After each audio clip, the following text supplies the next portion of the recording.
Okay. I want to move on into then, at this time, mixing and mastering, because I know Live and Die in Africa, we're talking about this mixing and mastering being done by Musyoka. And me being there overseeing and saying this is what I want. But that still gives control to somebody else. And what you guys were trying to do was maintain control so that you can chant stuff out when you want. So for this collaborative album, is it the same thing? With the mixing, you mean? Yeah. Yes. With this one, it's the same thing. So what happened actually is, how I got into mixing properly is... Actually, hold on. I need to say this properly. Yeah. I'm sorry. Congratulations. Sauti Sol have a Grammy. I think I ran... it just hit me that I ran over that too fast. Oh, yeah. I ran over that too fast. Yeah. Sauti Sol have a Grammy, recognized even by the Grammy Institution Academy, for production on Time Flies, which is a song that was supposed to be on Live and Die in Africa, but ended up being on Burna Boy's album. Yes. The production of that song was by Sauti Sol. And the production of that song was by the person who is in front of the camera right now. Well, together with Savara. Yes. Actually, Savara is the one who led the production of that song, of Time Flies. He's the one who came actually with the... He was learning bass. He was being taught bass by Manasseh Uzele. So you know how you learn a new instrument and you always come up with something, even if you know 2 chords, you'll come up with something. So he came up with the progression. The progression of the song. And it was very exciting, and then also wrote the chorus. Now, as we were producing the song, we wanted that Sade kind of feel. You know, the Sade feel. And we started now going into that direction. And since he's very heavy on percussions and drums, so we did it together, yes, but he's the one who took the lead with that. And then now for me, I came in now to add in, Colin, Ivan is the one who played, he's our bass player, Quizera. So he came and played bass, and then I added all the elements, arranged, you know, tried to tweak this, put this together, I removed this, you know, just madoido on the song. And when you sent the elements, of course now you have to send the elements to and also Andre Harris also, Andre Harris from the States also had a part now in making the track now very tight and getting the right elements, because he's also very percussive. He's a drummer as well. So he's also kind of elevated the song with his touch. At this time, that means you have met Andre Harris? Yes, as we are now doing Live and Die. Okay. Because this song was meant to be, Midnight Train. Because this song was meant to be in Midnight Train album. Oh, it was meant to be in Midnight Train, not in Live and Die. No, Midnight Train. Live and Die is the first one where you recorded You Gotta Go. No, that's a collaborative. That's a collaborative. Yeah, okay, sorry. Yeah. Okay.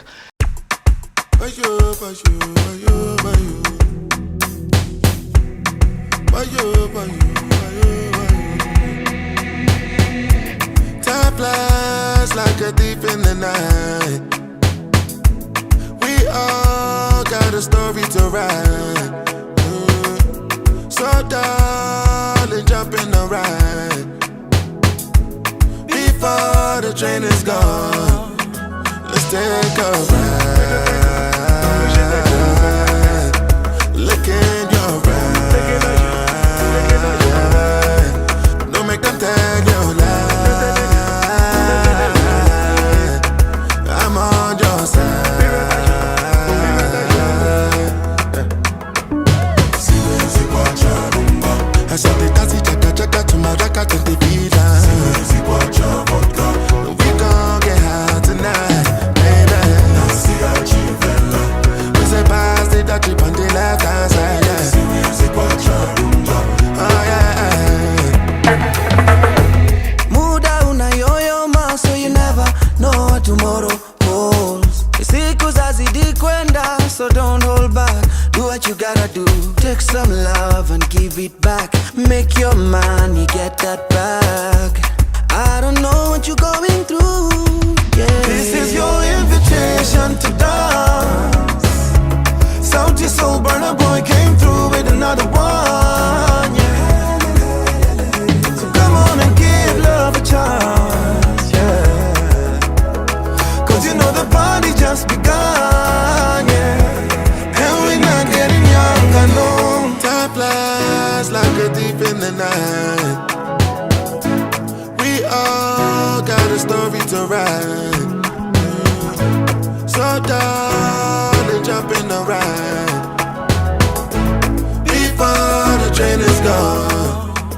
Let's take a I've understood. So now, in fact, it's a good thing you brought up Andre Harris. Yeah. First of all, super extraordinary producer. If Yes. you don't know him, Google him. Yeah. Like, this guy has worked with the greats. Yeah. So, Sauti Sol then leave Kenya to go to LA to begin working on this. Yeah. So we are now, we get signed by Universal, and now we have like kind of like a budget in a way to record with people that we'd love to record with. Who mixed and mastered, the collaborative EP? Me. I'm the one who did. You mixed? Mixed most of them. Mastered was sending to someone else, because mastering is a skill on its own. But your skill for mixing had got to the point where you could do it comfortably. Yeah, and now everyone trusted me, like, okay, now you can do it, just do it. Because most of what used to happen is, as I'm recording the songs, there's a way that I do a quick mix, mix as we go, so that people, just instant gratification, that's what it is. You know, artists are like, I want to hear this on this, I want to feel this. But also for myself as a producer, there's certain ways that I want to work with the EQs and stuff to bring a certain sound. So as I'm doing that, people love the song already as is, like that. And usually when I send to someone else, then it's redone and then it loses the soul that it had. So everyone is like, just do it. Just do it. So it's like, okay, let me pick it up. You don't want people changing your drums, you don't want people exactly changing I get it. Yeah. The mix. Yeah. And that's a huge integral part in how the song sounds. Because this is the sonics now of the music. So at this stage, your level of mixing within the studio Yeah. has got to that level, but your mastering is not. Yes. So now when you guys get signed to Universal, you're given budgets to work with whoever, not necessarily whoever, but pick just people you'd want to work with. Good, eh? Yeah, it was good. It was good, to be honest, because now we're coming from Live and Die and collaborative project where we did everything by ourselves over a period of maybe 3 years. Where it was just us, you know, us. And yes, we're growing, but it's always great to kind of have different, you know, takes and different styles of people coming in and putting in their own ideas, be it writing, be it production, be it instrumentalists, it doesn't matter. So with Midnight Train, we're like, we have the budget, let's also give way for other people to come in and put their, you know, have their input rather in the songs, and it will bring a completely different feel. So we started in South Africa, actually, is where we started recording the album, because Universal, the headquarters for Africa, are based in SA. So we go to SA, and we have now SA musicians we are working with, and it was such a vibe. We stayed in a house where we just had people coming in, different musicians coming in, jamming with us, we're creating songs. Talking about SA, there's an EP that you guys had dropped before. Wow. Sauti Sol have buried their head to that EP. Not really, but The experimental. It did what it did. Yeah, we did with the South African guy called Spook Matambo. Yes. Spook Matambo. Yeah, this was under Penya, actually. Yes. I think it was the last thing we did in Penya. Yeah, the last record we did at Penya. But it's those phases where it's very important to have in your career. Yeah. Extremely important, because you get to get out of your comfort zone and see how that would look like or what you'd produce. And even if the songs were not as great, we learned so much from that process. And not even the songs were not great. The songs were great, to be honest. They were just ahead of their time.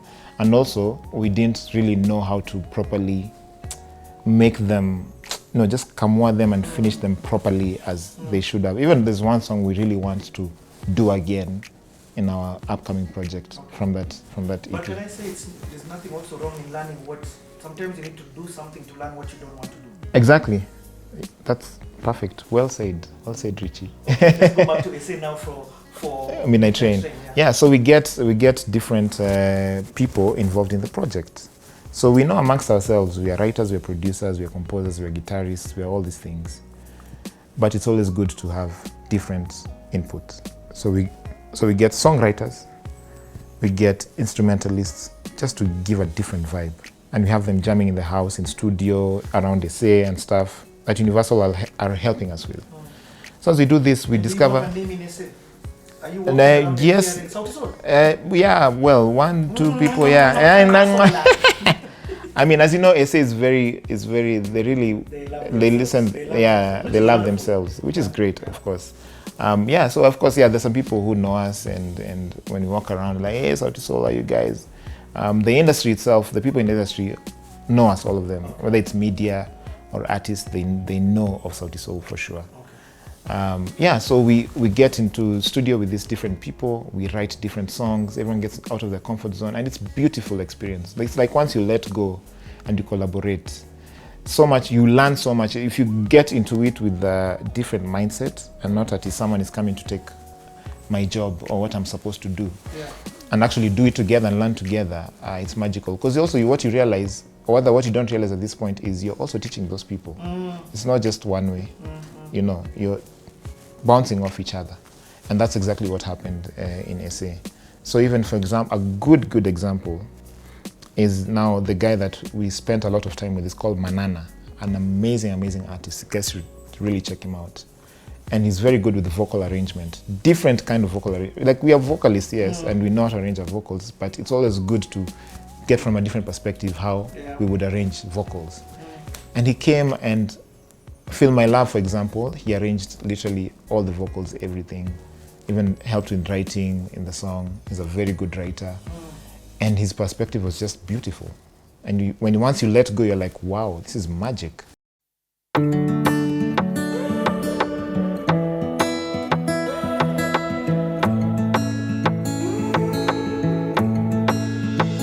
She says she's okay. I don't believe her.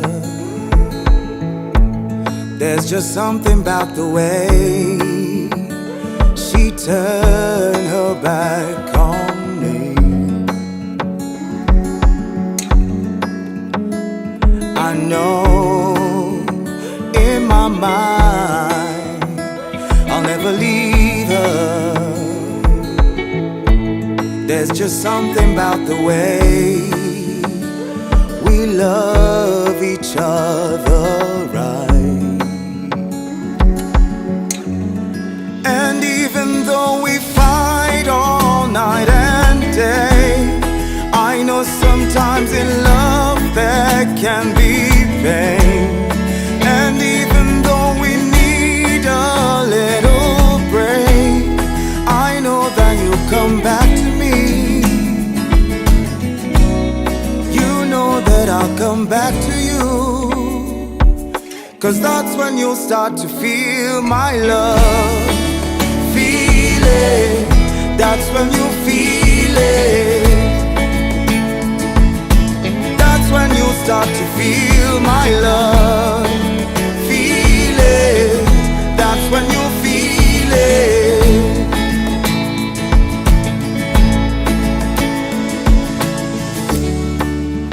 Na na na na na na na na na na.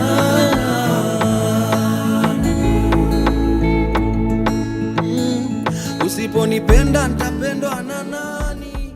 Nitakuwa mgeni wa nani? So same, that's how Andre Harris got into the picture. Got him from... Was Andre Harris at this time in South Africa? No, he's in LA. It's the first time in Africa to come work with us. So no, what I mean is, he came down to Africa. Yes, with us. The time when you guys are going to LA. No. We also went to LA. Yeah, in So his space. It starts in SA. So he comes to SA and we do some stuff with him. He ended up with, of course, now he was kind of the lead producer that we gave him that role. Okay. But then we ended up doing maybe, I think, 3 songs in the album that made it to the album properly. Well, like 3 songs that made it to the album. How many songs would you say you recorded for Midnight Train? Yeah, Jesus. Midnight Train itself, we started recording 3 years before we actually said we are doing this album. So there's a time we went for isolation as the 4 of us with another producer from Zimbabwe called Humphrey Box. So we went with him isolation to Limuru, just the 4 of us and him in Limuru for 1 week. And we came up with, I think, 9 songs or 10 songs. And most of those songs actually eventually made it to the album. So in total, let's say you do... I'd say maybe 25 And then from that 25, you took what, 12 or 16? 13. I think 13, yeah. Whoa. Yeah. So you have a lot of songs in your vault. Yeah. Even minus the collaborative albums and all this. Yeah. There's so many songs in the vault. Okay. But I mean, it doesn't harm. Sometimes they always creep up, but they come up when you're doing a collaborative project where you have to do something quick. Yeah. And then you're like, actually, this song would fit really well here. Let's do it. Then that's what happens. So, from a production perspective, how does getting signed onto Universal help? Of course, I know, let's first start with the money. So the money opens up doors that, I mean, you're being asked where in the world you want to go. That was notable. Not really. I mean, there was SA, which was the base, and we wanted, actually, no, you're right. We were asked where we'd like to record the project. And for us, we wanted a place that has a balance between still maintaining the Africanness and some other level of musicianship that is not what we're used to. So SA was the best bet. It was a perfect balance for us, and the music scene is popping. Andre, he was recommended actually. So and then we went to see his catalog and stuff. And like actually, his style would merge with ours. He's worked with bands also before, so he knows that dynamic. He had never done African music like this before. But that's not why. We are not looking for like someone who's really good in African stuff. We just need a different perspective to be able to merge those two, and we got him, and yeah, we did magic. He's also an amazing guy, man. was the first song that you did in SA the one which is off the album? Which one? The one with Soweto. With him? No. So Soweto, that song, Brighter Days. Yes, Brighter Days. Was done now in that isolation period in Limuru. That's the original version, was from there. Yeah, because it's got that Zimbabwe. Exactly. Yeah, so Southern African feel. Exactly. So it was done during that time. Then I fine-tuned it. When we came back, it was actually not meant to be in the album because we had kind of outgrown the sound how it sounded then. It didn't sound the way it sounds now. So it sounded then. We had kind of outgrown it in a way. But I still really loved the song.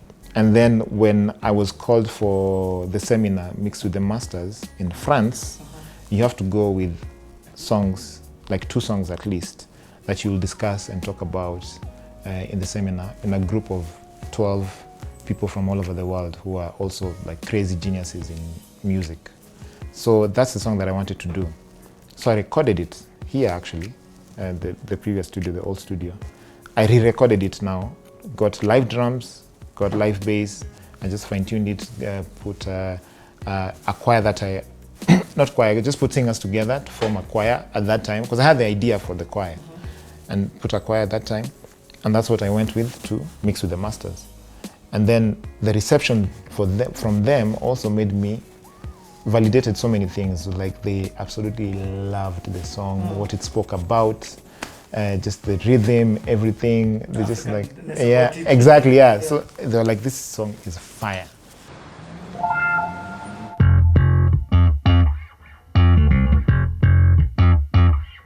Cause I'm certain brighter days are yet to come. Ain't no question that tomorrow there'll be good times. Good times. I believe with every beat of my heart. Cause I'm certain brighter days are yet to come. Ain't no question that tomorrow there'll be good times. Good times. I believe with every beat of my heart. I'm on a one-way train, tenda memba nenda zangu do my best. Saa zingine wanga ni noma, imani yangu inanichoma, but I know there'll be a better day. Yeah, I'm living on the edge, sijui nitashukia kwa gani stage. Life inanisunda kwa kona, emotionally niko kwa boda. I pray for better days.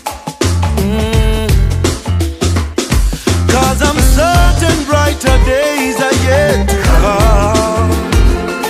And no question that tomorrow there'll be good times. Oh darling, I believe with every beat of my heart. Siku zikizidi nazidi makinika zaidi. I'm holding on a little bit longer. Okay, we'll come back to the but you've talked about mix with the masters. Yeah. In BNCTA, one of the things that I loved about what he said about Sauti Sol was you guys, the group or the company supports people's becoming the best at what they are to better the group. Definitely. So for him it was songwriting. I think for Chimano it's within the fashion industry, production for Savara. Yeah. So for you were sent. Explain to us now what happened. I don't want you to run over this. Yeah. Like it's Okay. Cool. So Mix with the Masters is one of the biggest, if not the biggest, production and mixing seminar in the world. What? So what happens is they get the best of the best, like people who've worked on Rihanna, worked on Beyonce, worked on Pharrell, the biggest engineers in the world. They get them and they stay with you for a whole week, like personal, like the way we are like this. And they only pick, it's about 12 people, I think, from all over the world. So you submit your request or your profile and everything, and then they pick you. So I was picked to be part of the seminar. And the lead, rather the guy who was leading the seminar is called Eddie Kramer. So Eddie Kramer, for those who do not know, used to be the right-hand man of Jimi Hendrix. So he's literally the guy, he's old, he's like maybe 80 now, but he used to be the guy, he's the one who recorded all of Jimi Hendrix stuff. All of, which other band is this? Is it the Rolling Stones? Like he's something, everything, man. So it was such a big honor for me. And spend a week with that guy. Spend a whole week, 10 days actually. So spent the whole 10 days there. That was life-changing. Completely. And you see what happened actually at that time inside me was sometimes you don't think you're good enough or you feel you're not at the standard where the world is at. And once you get to that setting where there's all these talents from all over the world and you being the first Kenyan, probably the first African actually, there's no African that had been there before. So the first one to be there in that setting, and everyone is so curious, you're like the center of everything, because everyone's like, yeah, we want to hear what you're about, what do you do? And I'm not even that geeky at that time when it comes to production and everything, but I'm open to learn and I'm trying to be as confident as I possibly can in myself. But of course, there's just a hint of, not sijafika bado. I'm not worthy to be in this room. Exactly. And now with time, even after like the second day, you realize actually these guys are just like me. There's no difference whatsoever. So that was already a mind shift. And then towards the end now, when everyone is playing their stuff, it's my stuff that really stood out in that session. And everyone was like, wow, like, how do you do this? How did you record this? What's the name of your band? You guys sound amazing. All these things. Even the Eddie Kramer himself was like, I would love to, do something with you later on. What? Like, okay, now this is... So did you feel like part of the reason is that the spotlight is on Africa, but sometimes Africa doesn't know? 100%. The spotlight now is on Africa in so many aspects, in the music, in the people itself, in the culture. We just need to get out of that mind colonialism, because it's colonization of the mind. It's still there.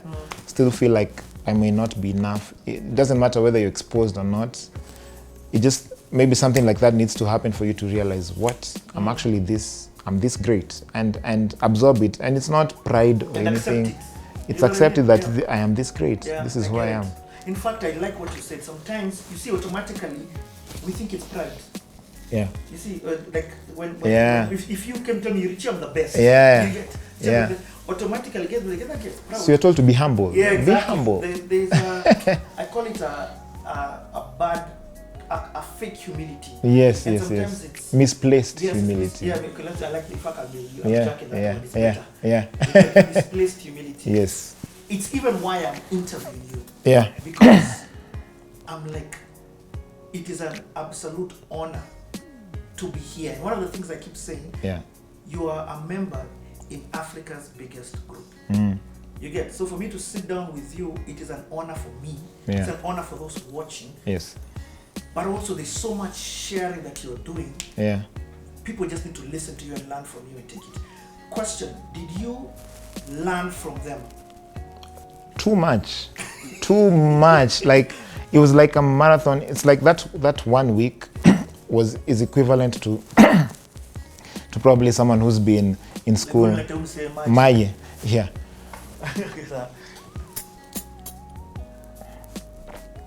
That 1 week there is equivalent to someone who's probably been in school for 2 years, to be honest. And this guy is 8 years old. He's going and going and going. So it's meant to be just from 8:30 until 5:30 actually p.m. So 8:30 in the morning until 5:30 with, of course, tea break, lunch break, then tea break again.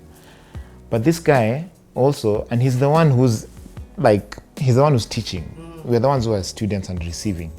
But he would still go on until 1 a.m. and he's still there in the morning, and you are tired. Way. So you're like, if he's giving all this, why I should be able to absorb everything that he gives as much as I can. I had a notebook, everything. During the break, you're talking to other people. I still have contacts with some of them that we talk up until today. And that gave me so much confidence that even now coming back to now record Midnight Train, I was, as much as now we elevated with Sound Universal and we can get any mix engineer in the world that we want, I was like, I'm going to do it. Because I'm the one who understands the best how our music sounds and how I want it to sound, or rather how we want it to sound as Sauti Sol. So confidently, like, I have it in control. I got this. I got this. I got this. Yeah, so that it did so much for me. Hey, okay, I'm even getting goosebumps just hearing this story. Now, by the way, we've not even reached your album. Yeah. Okay, so so I've understood this whole mixing and mastering now. So the seminar is called Mix with the Masters. So mastering itself is a completely different ball game. This was just mixing. It was just mixing. With the pros of mixing. Exactly. So mix with the masters. So mixing, a bit of production, of course, musicianship, but mixing is now my strength. Yes. Mastering, even most mix engineers will tell you they'd rather give someone else to master, who that's what they concentrate on. Like Musioka, is an amazing guy when it comes to mastering. Yeah. So, but, okay, let me ask then, who mastered Midnight Train? It was mastered by, so I mix also in partnership with this guy called Mike, who's South African. He lives in Angola, and he was with us. He was kind of like our engineer throughout the whole recording process. So with our sound, you kind of have to be with someone for a while for them to understand exactly what we want. And he was there with us. He lived with us in the house. So yeah, we did it together. He even came to my house here in Nairobi, stayed with me for a week. We did it together properly. Even when he left now, there's some songs that were not complete that I had to finish. There's some that were not done completely that I had to do from scratch. And he's the one now who mastered the album. Ah, man. Polycarp, I'm hearing you talk. Huh? Yeah. And let me ask a question. Can other Kenyan musicians get here? Of course. What's so special? Are you guys an anomaly? Are you guys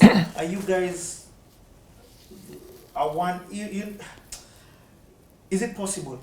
100. I mean, I'm here. Am I not? And I don't feel like, honestly, I don't feel like it is something that's impossible or I feel special in any way. It's just anyone can do it. It has nothing to do with us, to be honest.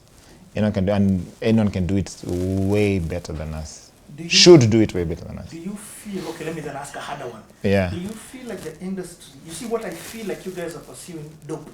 Discipline, what's the other one? Order, passion, excellence. You see, in the E, I really feel like the amount of work that you're putting in to learn the craft of what it is that you do from the engineering perspective, you are really going all out.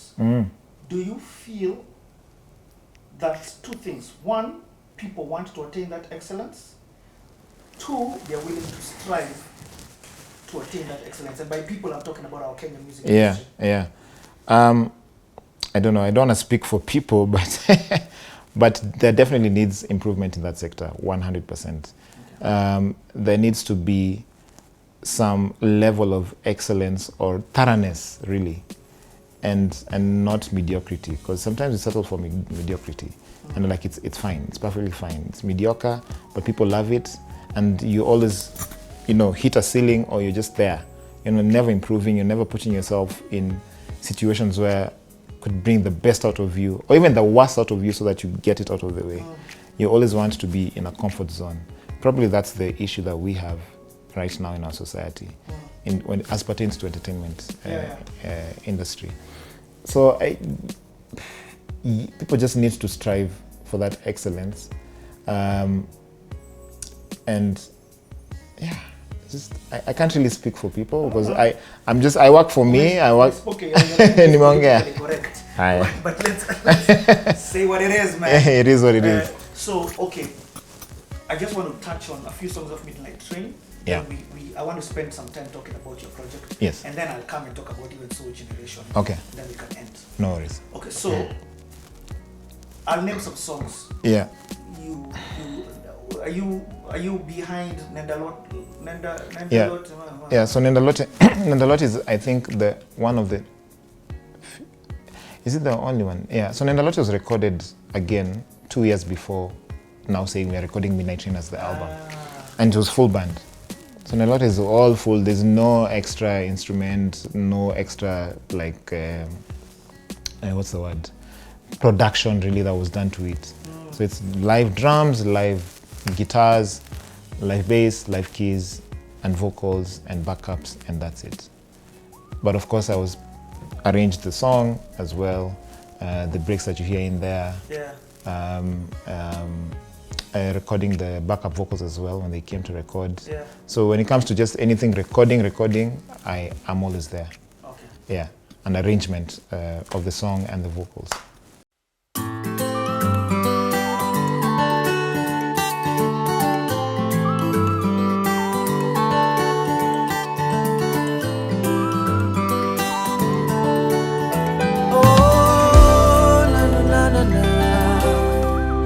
Umetuma wazazi wako waje wanieleze, umetuma wazazi wako waje wanieleze, unitaki tena, na mashoga zako waje waniambie, na mashoga zako waje waniambie, ndoa tumeivunja.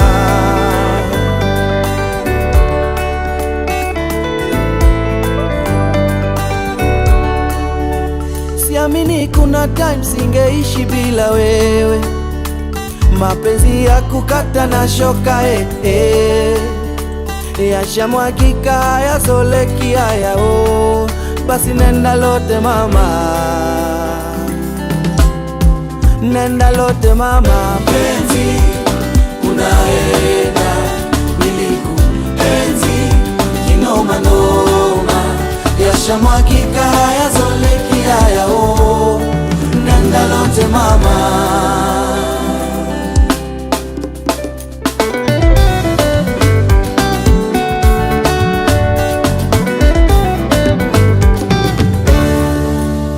Ukatuma loya wako ate anisome, ukatuma loya wako ate anisome, kuwa watoto ulonizalia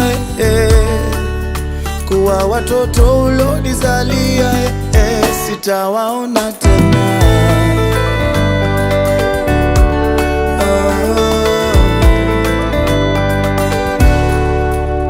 Siamini kuna time tuliapa hadharani, kanisani kwa chanda na pete. Are you proud of that album? Very much, so much, man, so much. Like that album is honestly everything we wished for at that time. Like Midnight Train is everything, what it speaks about, the songs that are in there, the message it has, yeah, just how impactful even it is to the listeners and to us. I think even it's a good thing it came out during the pandemic, because I feel like that's when we all realized like our full purpose now in this music scene. It was just like the reception was mad. The comments were like, you know, you guys, you don't know what you're doing. not that we don't know, like to them, like yeah. You know when they say that, they tell me, do you know what you're doing in the city? You don't even know. Yeah, exactly. But I understand that's a good thing. It's a good thing. Yeah. It's a good thing. Yeah. So it's such a powerful album. Yeah. And even performing this album. Check. Good. Hold on. I think this battery has died. Oh no. Check. Oh man, it's just died. Yeah. Oh, that thing has a battery. Yeah. Huh?